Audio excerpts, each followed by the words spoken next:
What's up, folks, and welcome back to Dyce Reacts, where we are staying in Australia tonight. Oh yeah, we are going to be checking out 12 Aussie items I've never heard of until moving here. Right on the side, checks one out. We ain't going to waste no more time. We're just going to get right into it, folks. We're going to get right into it. Oh yeah. Before I moved to Australia, I thought I had a pretty decent idea of what to expect. After all, I've been with my Aussie wife for a couple of years. I tried a few things already, like Vegemite for example, and I liked it. So I was mentally just preparing for, hot weather, lovely beaches, and the occasional spider. How wrong I was. Of course I'm generalizing here, but what I didn't expect are these small little niche things that you see every day that completely threw me off. Shops I'd never heard of, foods that just don't exist back in the UK, and little details that just make this country not only unique, but completely different from where I'm originally from. But that's one of the reasons why I moved here. It's because it's different and I absolutely love it. So these are 12 Aussie items that I'd never heard of before until moving here. Let's get into it. G'day mate, welcome back. If you're new here, I'm Sam, a British actor now living in Australia, and on this channel I take you inside Aussie life, exploring its culture, lifestyle, and everything that makes this country absolutely awesome. Before we get into this is just my personal experience living in Brisbane. You don't need me to tell you that Australia is a huge continent and each state varies. So the first one is fly screens on loads of the doors and windows here. In the UK, we only really get 2 to 3 months of proper summer, and even then I doubt a Queenslander would call it proper summer compared to what you get here. The UK summer's beautiful, but when we get hot, we'll just open the window in the door and there won't be any fly screen on it. And admittedly, loads of flies and wasps and bees, they just fly into your home and it's not a good vibe. But in Australia, it's not uncommon to walk into someone's house and they'll have probably a fly screen on their back door, maybe their front door, and on their windows. And this is because it's a hot place in Queensland, at least. So it's nice to have the windows open. It's nice to, hear the birds and have the breeze coming in. But Australia has a lot of flies, right? And if you didn't have these fly screens, your house would be bombarded with them and it wouldn't be fun. I've even been told that's why Aussies shorten their words a lot more, because back in the day, back in the bush, you would have got lots of flies blown into your mouth if you said the words in proper English. And don't even get me started on mosquitoes. They're pretty brutal here. If you opened the window without a fly screen, you'd have so many mozzies in your home and you get eaten alive, so it just wouldn't be fun. Number 2 is massive tubs of Milo. Now, the only Milo I've actually ever tried is from Australia. In fact, I didn't even... it's crazy to think why they speak that way. This is so damn diabolical to think. No, Milo existed in the UK until I met my wife. She introduced me to Aussie Milo, tried it, loved it, then went back home to the UK and saw Milo in the shops and was like, oh, okay. But although I haven't tried the UK version, everyone says it's not as good. It's not as like malty and tasty and chocolatey. I love that it's got like basically a paint can lid, for industrial protection. And honestly, the Aussie way is to sometimes just eat a spoonful of it. At least that's what my wife did when she was a kid. I used to do that a lot. Nice, man. A little bit dry. Admittedly, I needed some milk with that, but it tastes amazing. Now, in the UK, if you want a comforting drink, you'll probably go for the Cadbury's hot chocolate. And while they do have that here, I think the go-to would be Milo here. That's what I would say from what I've seen. The great thing about Milo is you can have it hot or cold, but the way my wife taught me how to eat it is you put a few dry scoops into a glass first, bit of cold milk, and then a few dry scoops on top, and you give it a really just light stir. And then you, with a teaspoon, kind of eat it like a dessert. You might be an Aussie who has never done that before and you might think it's terrible, but don't knock it until you try it. It is, in my books, the only way to eat Milo. And I guess that sounds weird because it's meant to be a drink, but absolutely delicious. Number 3 is water fountains everywhere with dog bowls at the bottom. I'm a runner, I run every single day apart from Sundays, and I love running in Australia. And it's so handy to know that in Brisbane City at least, I can go out and not bring my water bottle with me and not have that lugging me down because there's water fountains everywhere. And a lot of Queenslanders call them bubblers, which I think is a great name for it. It makes me thirsty thinking about it, actually. What I love, that especially near the park next to me, a lot of the water fountains have a little doggy bowl at the bottom that you can fill up and then your dog can drink with you, which I just think is the best thing. They say that dogs are humans' best friends, so why can't you have a drink with your dog? Not alcohol, of course. But that brings me me on to the next one, drive-through bottle shops, otherwise known as drive-through liquor shops if you're from America. Now, honestly, I don't see a lot of these. Aussies seem to love them, so if you want the convenience of picking up your Friday night wine before you go to your friend's apartment, like, that's the way to do it. Number 5 is Tim Tams. Now, when I was first introduced to a Tim Tam, I was like, oh, so it's just the Aussie equivalent of the British penguin biscuit. But then I tried it and I was like, oh, how wrong I was. Tim Tams are delicious. And I know I probably sound like I'm going for the very stereotypical Aussie things. Oh, Tim Tams, yeah, all the tourists are talking about Tim Tams. But they're actually on another level. They're so chocolatey and delicious. They come in lots of different flavors. And then my Aussie wife explained to me what a Tim Tam slam was, where you bite the end of it off, and then I think you bite the other end of it off, and you drink milk through it. Oh, amazing. Also, us Brits, we love dipping our bickies into our tea and into our milk. So yeah, I can fully get behind a Tim Tam slam. I tried the Murray River salted caramel Tim Tams, and they were limited edition at the time, so I don't know if they do them anymore.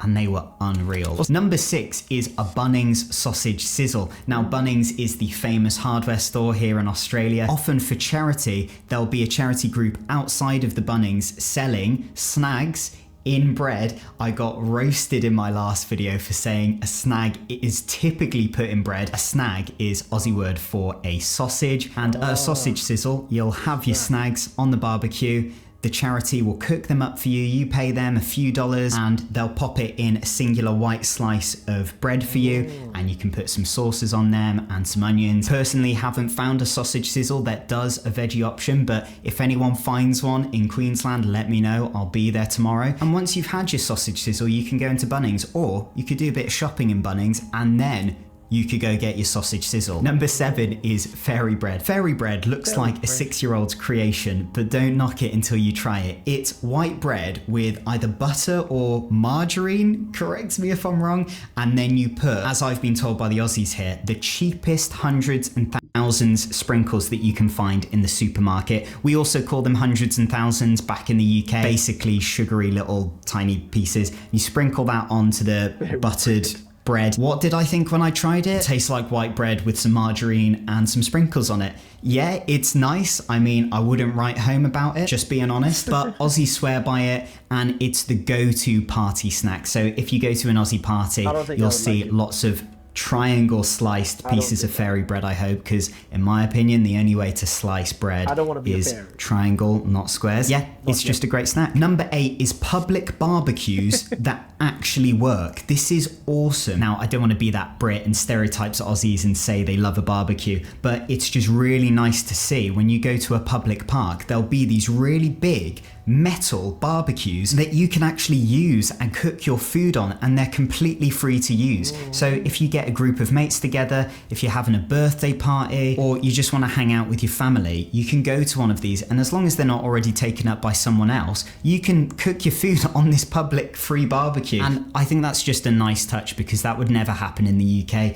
In the UK, they would get graffitied, they would get trashed. Number 9 is Aussie only chocolate bars. Things like Cherry Ripe, Caramello Koala, which is essentially a Freddo frog, but in the shape of a koala, obviously, and filled with delicious caramel. And Violet Crumble. Honestly, I've always wanted to try Violet Crumble. I met my wife Maddie, she got us some, and I was like, yeah, this did not disappoint. However, controversial, I still prefer a British Cadbury's Crunchy.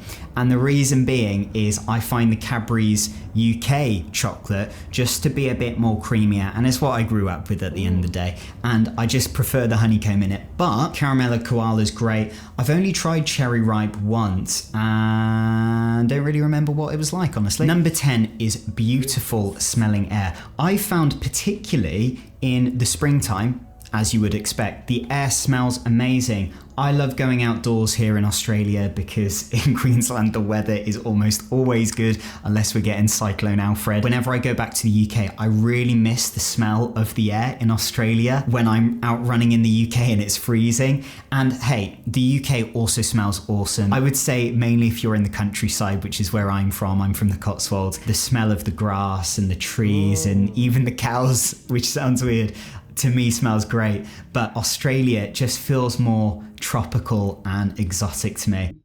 That's interesting. I heard someone said like a country smells different. Like there's a natural scent that smells different. This is the first time I'm hearing that. This is strange. Oh, this is very interesting. And that's just such a nice experience. Number 11 is massive cartons of milk that you can buy in the supermarkets here. We're talking like 3 or 4 litres. In the UK, what's the limit? Let me check. In the UK, we max out at 4 pints, which is about 2.72 litres. But here in Australia, you can get 3 or 4 litres. And that's where I see a sort of amalgamation between the UK and America here. Obviously, Australia is its own place, its own people.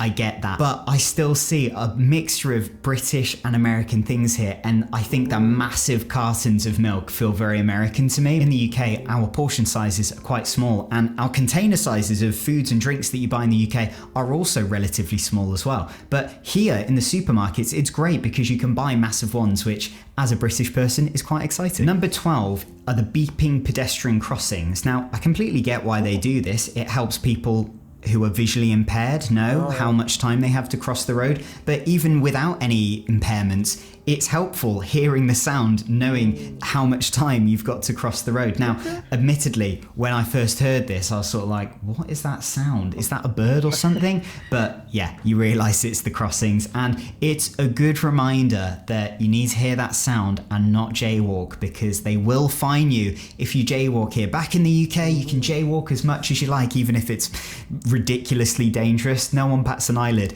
But here in Australia, nah, you're not allowed. So just avoid it for your own safety and your bank account. Yeah, I learned some extra things, some new things as always.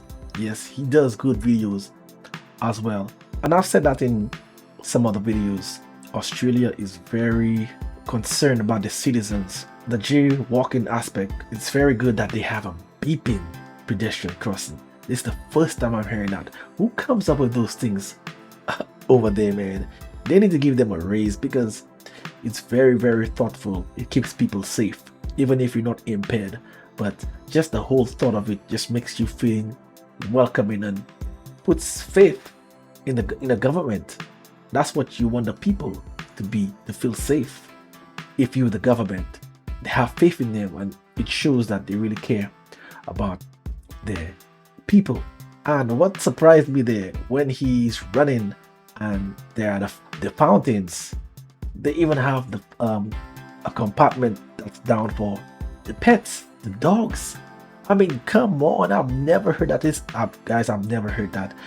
Like, who is coming up with those things? It's so thoughtful, man. It's not they're not just thinking about things on one level, they're thinking about it on so many different levels. Like, wow. And this, you see it all the time. People have the pets, you know, walking with, and they're exercising, and they're thirsty. And sometimes the dog is thirsty, or the animal is thirsty. They have it right there. Wow, this is impressive. This is very impressive. This video was very informative. Certainly I'm going to be checking out more from him. If you want to see that long channel action that I do, hit me up on Dyce Reacts, music reactions. This is where I'm going to be making my exit. Until next time, peace out.